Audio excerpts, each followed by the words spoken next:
Soy Steven Dooley, codirector de Inside Crime. Cada año hacemos una serie que llamamos Game Changers. Es un repaso de las tendencias y las historias más importantes sobre el crimen organizado del año pasado. Este año yo escribí una historia sobre cómo 3 presidentes, actuales y pasados, se han visto envueltos en escándalos por haber recibido dinero del narcotráfico para sus campañas presidenciales. Por un lado, no es algo que sorprende mucho. Hoy en día parece que casi todos los políticos reciben dinero del narco. Pero por otro lado, estas historias fueron impresionantes. Una cosa es escuchar rumores.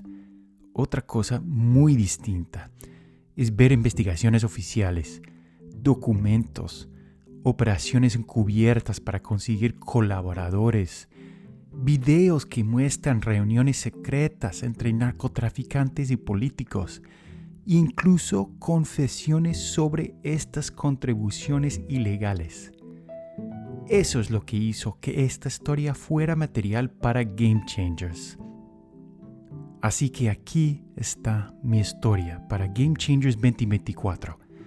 Cómo el dinero del narco llegó hasta lo más alto del poder político en las Américas. Narrada por Elisa Roldán. El año 2024 ofreció algunos recordatorios contundentes de que el dinero del narcotráfico puede llegar a los niveles más altos de la política. Desde Honduras hasta México y Colombia, acusaciones de contribuciones provenientes del narcotráfico sacudieron los cimientos del poder y alteraron las relaciones internacionales. Quizás el ejemplo más evidente de esto fue Honduras, donde las relaciones de la primera familia con clanes del narcotráfico han puesto a la presidenta Xiomara Castro a la defensiva y prácticamente han acabado con la cooperación antinarcóticos entre Estados Unidos y Honduras, incluidas las posibles extradiciones de presuntos narcotraficantes hacia Estados Unidos. Gran parte de la atención se remonta al 3 de septiembre, cuando Inside Crime publicó un video que mostraba a Carlos Zelaya, cuñado de Castro y en ese entonces un destacado congresista, en una reunión con los principales narcotraficantes del país durante las etapas finales de la fallida campaña presidencial de Castro en 2013. Zelaya no negó haber estado presente ni afirmó que el video fuera falso. En su lugar, 2 días antes de su publicación y después de que Inside Crime solicitara comentarios sobre el caso, intentó minimizar la importancia del encuentro, diciendo que solo conocía a una persona presente. Nunca hubo entrega de dinero, al menos a mi persona, agregó. Aunque dijo estar dispuesto a hablar con las autoridades de Estados Unidos, Zelaya renunció a su cargo en el Congreso y presuntamente huyó al vecino país de Nicaragua, lo cual lo puso fuera del alcance de los fiscales estadounidenses. Zelaya negó esta versión. Las sospechas sobre las conexiones de la familia Zelaya con narcotraficantes se remontan a décadas atrás. En el centro de estas se encuentran Carlos Zelaya y su hermano Manuel Mel Zelaya, el expresidente y ahora principal asesor de su esposa, Xiomara Castro. En un cable diplomático de 2008 filtrado por Wikileaks, el entonces embajador de Estados Unidos en Honduras, Charles Ford, escribió que Mel Zelaya tenía una estrecha relación con personas que se cree están involucradas en el crimen organizado internacional. En el video de 2013 publicado por Inside Crime, los narcotraficantes, todos posteriormente condenados en Estados Unidos por sus crímenes, recordaron las contribuciones que hicieron a Mel Zelaya durante su campaña presidencial de 2005 o mientras estuvo en el poder entre 2006 y 2009, antes de que rivales políticos de derecha, en conjunto con miembros del ejército, orquestaran un golpe de Estado administrativo para destruirlo. En respuesta a la solicitud de comentarios de Inside Crime, Mel Zelaya, al igual que su hermano Carlos, afirmó: "Nunca he recibido dinero de narcotraficantes". Las autoridades hondureñas también sospecharon por años de las interacciones de la familia con narcotraficantes. En 2010, los fiscales hondureños abrieron una investigación por lavado de dinero contra varios miembros de la familia Zelaya, incluidos Mel y Carlos Zelaya, según reveló una investigación de Contracorriente en septiembre. Basándose en documentos internos de la Fiscalía General de Honduras, que Inside Crime obtuvo de manera independiente, la investigación de Contracorriente conectó a la familia Zelaya con una serie de compras de terrenos realizadas por Grupo Fluir S.A., una empresa de bienes raíces que, según las autoridades, estaba en el centro de un esquema de lavado de dinero. Uno de los cofundadores de Fluir era la esposa de Sergio Neftalí Mejía, un socio del narcotráfico de Joaquín El Chapo Guzmán y el Cartel de Sinaloa, quien luego fue condenado por tráfico de drogas y sentenciado a cadena perpetua en una prisión federal estadounidense. Los investigadores del gobierno también documentaron que Fluir emitió de manera sospechosa tarjetas de débito a numerosos miembros de la familia Zelaya. Y, con la ayuda de las autoridades colombianas, los fiscales hondureños investigaron si Carlos y otro hermano de Mel, Marco Zelaya, habían frenado un cargamento de cocaína proveniente de Colombia en los días posteriores al golpe contra Mel. A pesar de la posterior condena de Mejía en Estados Unidos y el arresto de uno de los fundadores de Fluir, el caso perdió poder. El fundador fue liberado y ningún miembro de la familia Zelaya ha enfrentado cargos en el caso. Aún así, el espectro de una posible acusación en Estados Unidos persiste.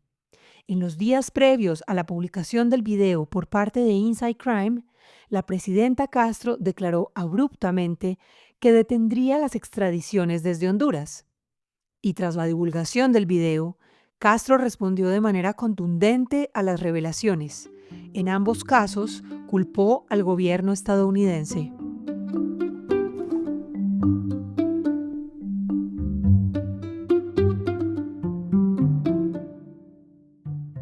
El narcopresidente de México. El gobierno de Estados Unidos estuvo en el centro de otra gran revelación en enero, después de que Inside Crime publicara una historia sobre una investigación de la Administración de Control de Drogas, DEA por sus siglas en inglés, acerca de posibles contribuciones de narcotráfico a la campaña presidencial de Andrés Manuel López Obrador de 2006. AMLO, como es popularmente conocido, perdió esa elección, pero ganó en 2018. Después de que Inside Crime publicara el artículo, se dedicó a atacar la investigación durante las conferencias de prensa mañaneras de gran parte de ese mes. Para AMLO, la crónica, cuya versión fue publicada el mismo día por ProPublica y Deutsche Welle, formaba parte de una conspiración de la DEA para desestabilizar su administración. Mientras tanto, sus críticos aprovecharon la oportunidad. El hashtag narcopresidente AMLO se propagó rápidamente en la plataforma X. La investigación de la DEA tenía sus fallas. Comenzó con el testimonio de un abogado que trabajaba con la organización Beltrán Leiva, OBL. Este abogado luego sería conocido por testimonios dudosos y falsos en contra de otros funcionarios. Sin embargo, para la DEA, el abogado había demostrado ser confiable en varios casos importantes, y los agentes que lideraban la investigación siguieron adelante, obteniendo testimonios corroborativos de al menos otros 3 participantes en el esquema. Uno de estos participantes era un asistente de campaña de AMLO, a quien la DEA atrapó en una operación encubierta en la frontera entre Estados Unidos y México antes de convencerlo de colaborar. El asistente les explicó a los investigadores cómo transfirió dinero de los operadores de la OBL a la campaña de AMLO a principios de 2006. Más tarde, este asistente utilizó un micrófono oculto en reuniones con el funcionario de campaña de AMLO, que, según él, había recibido el dinero. Para entonces, AMLO se preparaba para otra candidatura presidencial en las elecciones de 2012. Sin embargo, no se logró mucho con las grabaciones encubiertas y surgieron más problemas. Tras el vencimiento del Estatuto de Limitaciones del caso, los investigadores estadounidenses idearon un plan para comprometer al funcionario de campaña de AMLO. Sin embargo, un comité especial del Departamento de Justicia de Estados Unidos intervino y detuvo la investigación, argumentando que podría parecer que estaban tratando de sabotear la campaña de AMLO en 2012. La mera existencia de este comité es reveladora. Para el gobierno de Estados Unidos y sus agentes y equipos legales dedicados a la lucha contra el narcotráfico, procesar a funcionarios de alto nivel de otros países es un desafío diplomático delicado. Y más a menudo de lo que parece, el gobierno estadounidense opta por evitar continuar este tipo de investigaciones, ya que pueden desestabilizar las relaciones diplomáticas por años o décadas. Para los agentes y fiscales, las apuestas también son altas a nivel personal. Estos casos pueden impulsar o arruinar sus carreras. Una reciente y notable excepción al cauteloso enfoque culminó en junio de 2024, cuando un juez federal sentenció al expresidente de Honduras, Juan Orlando Hernández, a 45 años de prisión. El tribunal concluyó durante un dramático juicio en febrero que Hernández fue parte de una conspiración de tráfico de drogas por años, incluso mientras Estados Unidos lo elogiaba como un aliado en la lucha contra el crimen durante su presidencia de 2013 a 2021. Sin embargo, Hernández fue procesado una vez dejó su cargo. Irónicamente, fue la presidenta Xiomara Castro quien dio luz verde a su captura y extradición. En lo que respecta a México, las autoridades estadounidenses se mantienen mucho más calculadoras y políticamente cautelosas. En octubre, Estados Unidos sentenció a 38 años de prisión a Genaro García Luna, un ex alto funcionario de seguridad condenado en 2023 por aceptar sobornos de carteles. García Luna dirigió la policía durante el gobierno del expresidente Felipe Calderón, un declarado rival de AMLO. En contraste, Estados Unidos liberó en 2020 al exministro de Defensa Salvador Cienfuegos, después de que fuera arrestado en el Aeropuerto Internacional de Los Ángeles por acusaciones de aceptar sobornos de otro cartel. La decisión de liberar a Cienfuegos enfureció a la DEA. AMLO, por su parte, se regocijó y luego publicó comunicaciones confidenciales para avergonzar aún más a la agencia antidrogas estadounidense y socavar su caso contra el general. Este caso dolió aún más considerando la investigación previa de la DEA sobre AMLO. Después de que el Comité Especial detuviera la investigación a principios de 2012, un agente de la DEA frustrado que trabajaba en el caso preguntó a sus jefes: ¿qué pasará si AMLO gana sabiendo esto sobre él?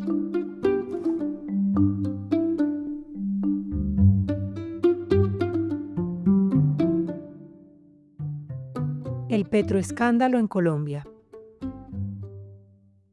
Las acusaciones de donaciones provenientes del narcotráfico también salpicaron a otras presidencias. En agosto de 2023, Nicolás Petro, hijo del presidente colombiano Gustavo Petro, confesó a fiscales que había recibido cientos de miles de dólares en donaciones de un narcotraficante condenado, así como de al menos otros 2 empresarios de dudosa reputación, para la campaña presidencial de su padre en 2022. El narcotraficante era Samuel Santander López Sierra, conocido en el mundo criminal como el Hombre Malboro. Como su apodo sugiere, López Sierra se especializaba en la venta de cigarrillos de contrabando, entre otros productos. Fue condenado por tráfico de drogas en Estados Unidos, donde cumplió 18 de los 25 años de su sentencia y fue liberado en 2021. En su declaración a las autoridades, Nicolás agregó que su padre estaba al tanto de las donaciones y que la mayor parte del dinero se destinó a gastos personales en lugar de la campaña. Yo no lo crié, respondió el presidente Petro al escándalo, refiriéndose al hecho de que Nicolás creció en otro hogar, lejos de su padre. Sin embargo, la investigación tomó varios giros en 2024. En marzo, Nicolás declaró ante una comisión del Congreso que había sido presionado por el fiscal, que el dinero había sido prestado a él, no donado a la campaña, y que su padre no estaba al tanto de estas deudas. Posteriormente, cambió de equipo legal, mientras su defensa luchaba por lograr un acuerdo de culpabilidad en los cargos de lavado de dinero. Al momento de esta publicación, el caso continúa en curso.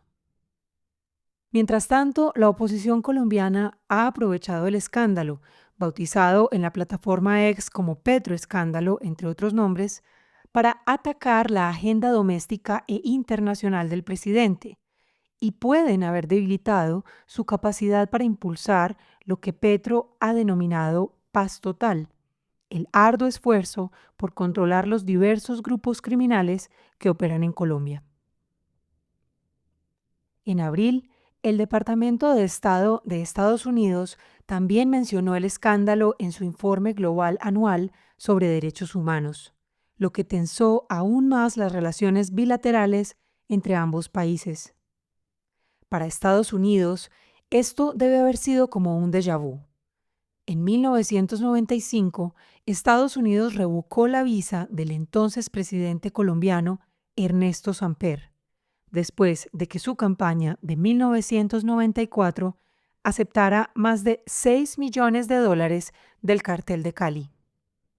Samper permaneció en el cargo, pero, al igual que Petro, estuvo, al menos parcialmente, limitado por las acusaciones. Nota del autor. Una versión anterior de este artículo afirmaba que Carlos Zelaya había huido definitivamente a Nicaragua.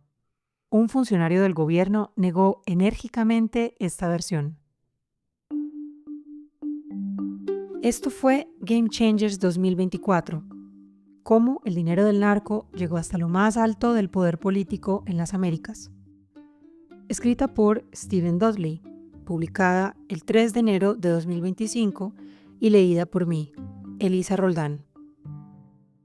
Para más historias en audio y podcast, síganos en Spotify, Apple, YouTube o Amazon Music. Y para conocer el resto de la serie Game Changers, así como todo nuestro contenido investigativo sobre crimen organizado en América Latina y el Caribe, visite insidecrime.org.